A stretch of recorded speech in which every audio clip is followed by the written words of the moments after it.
Here we have the cylinder head of a 2003 Econoline 350.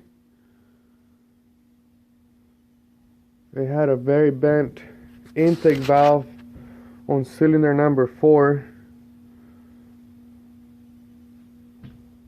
Went ahead and bought a new valve that I'll be installing. I removed all the valves. I'm gonna go ahead and install new valve seals.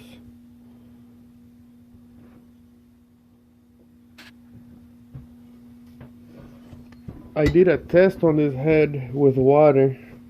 What I did is, with the valves still in place, I filled up the manifold with water to see if the exhaust valves would leak.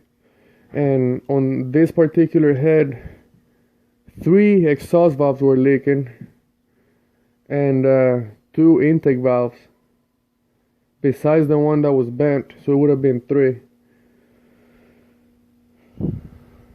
It is a very high mileage van.